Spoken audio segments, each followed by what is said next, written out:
Checking really out quick, the really quick. forecast. I saw you walking from the desk. Yeah. Girl, you need some lotion on that dry. No, you're right. You're on right. your dry legs. Yeah, they're pretty ashy this morning, but we're so grateful for the directors. Take. Are you serious? Don't do that. Do that. Do not. Do you see They're that really right bad leg? this morning. Yeah. But thank you so much to our directors. Excuse me? Who are you talking to? On national TV, live? This is what you decided to... And then she tried to deflect and go back to the story, and you and that cameraman continued to... Let me tell you, that Asian lady said that to that black news anchor to get a reaction out of her. And if she would have got the reaction that she wanted, the black lady would have been labeled as the aggressor, and she the one who would have got fired. Shame on that Asian lady. I know that I did not see that footage of that lady telling the black woman to go put some lotion on her ashy legs. Is that what she said? And that was live on the motherfucking air. And the next morning, she still had a fucking job. And then, oh my God, for this woman to say, yeah, they are pretty ashy, but let's move on to the... Like, it's making me emotional, even the fact that she had to say that, because I'm sure she felt so embarrassed. Let's take race out the factor. Let's just talk about woman to woman. Why are you trying to go out of your way to embarrass another woman? Let's take the camera out of the situation. Even if she said it in front of a room full of people, it still would have been inappropriate, disrespectful, rude, and disgusting. But no, she only said it on the air for literally millions of people to see. And then what is the cherry on top of the cake is that she literally interrupted her, what she was saying, to say that.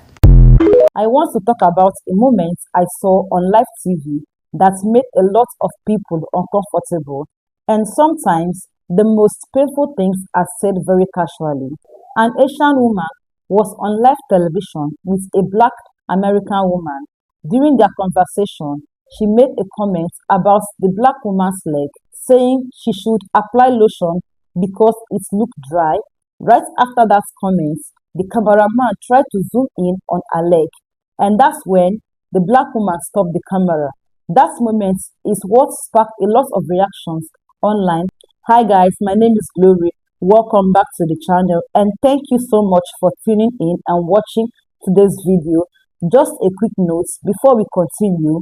This video is not meant to promote hate or violence. It is created purely for educational and informational purposes to encourage understanding, reflection, and respectful conversation. Excuse me? Who are you talking to? On national TV, live? This is what you decided to... And then she tried to deflect and go back to the story, and you and that cameraman continued to... Baby, I hope this gets as much outrage as it needs to. And regardless to if she says it's a problem, you recognize the problem, correct yourself, and apologize. And I guarantee you, you've probably been doing this for a while, and she has let it go because we have to let it go. But enough is enough. I don't care if it took social media to make it a thing if she didn't make it a thing. It's a thing. That is not okay.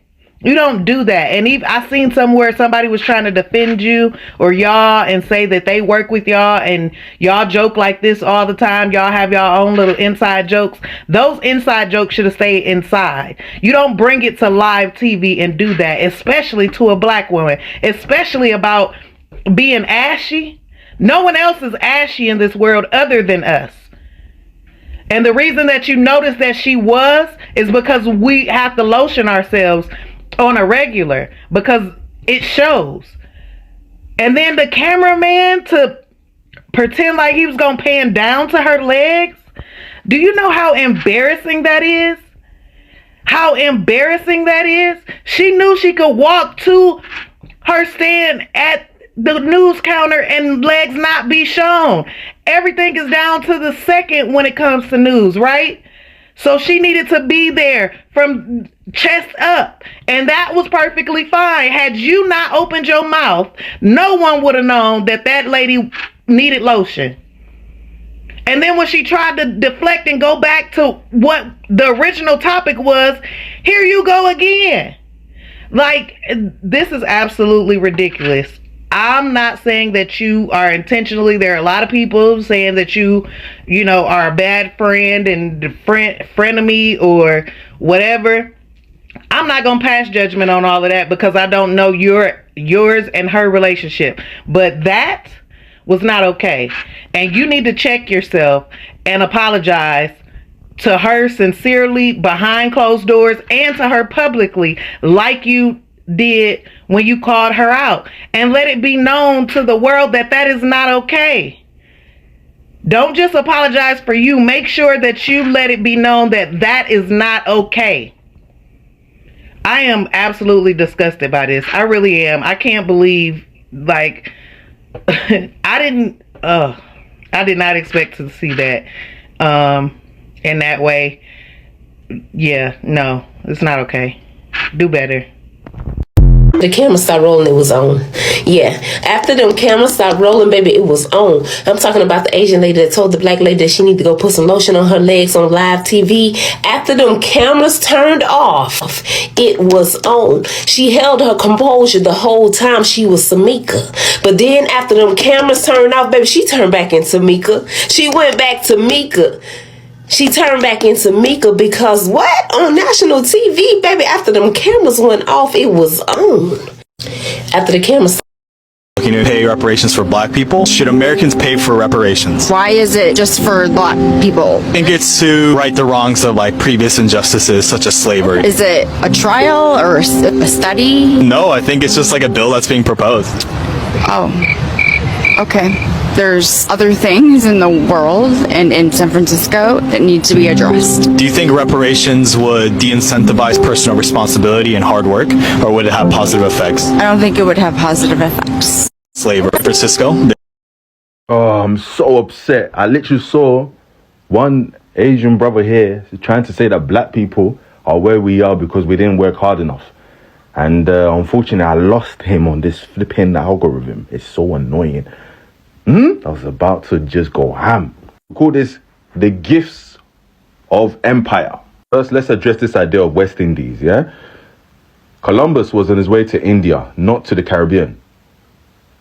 Unlucky for the Native Americans, or the Native Caribs, the Tainos, and the Arawaks, Columbus sailed west, and he thought he had found India. If he had found India, what took place in the Caribs and Native America would have happened to the Indians first. In this global caste system of white supremacy, it was found in India, the caste system, and it was literally globalized into a system to benefit those at the top. Just like the Muslims started slavery and did it for 1,200 years, and it was internationalized by the Europeans and then made into a business by the British. Asians, particularly Indians, acting as intermediaries between those at the top and the burden bearers, African and Caribbean people.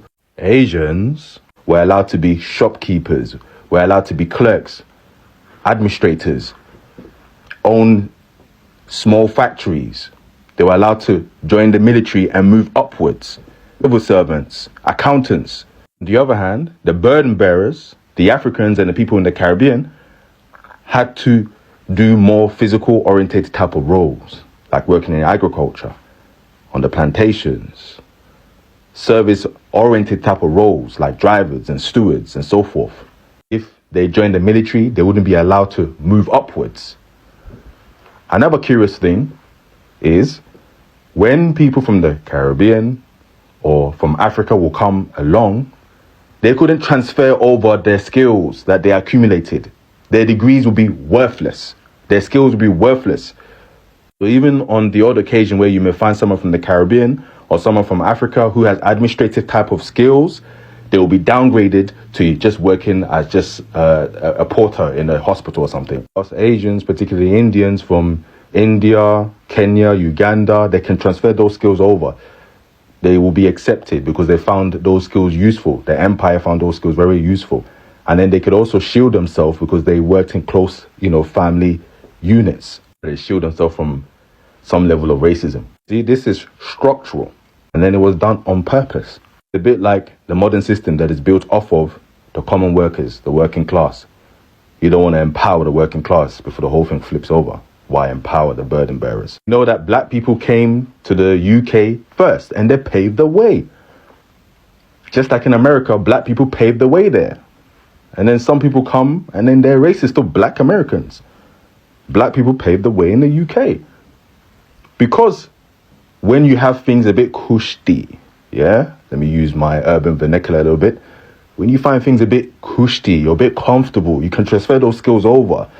You tend to be a little bit more passive. Whilst if you got nothing to lose, you got nothing to lose. So you see that the Africans that were coming over from the Caribbean and coming over from the continent itself, they pushed more for things more. And the police found them very annoying. The system found them very annoying. They literally were targeted by the police from the 1970s. Where we are in the world right now, especially in the UK, and you could even say in America, because in America they were fighting for civil rights, it's a result of black people fighting. So this idea that black people don't work hard, you guys are having a laugh. Not all of you, but just those of you that literally spew this kind of rhetoric. Enter the SOS laws that came into effect from about 1975 or the mid-1970s. And then the uprising in Brixton. Black people have been fighting.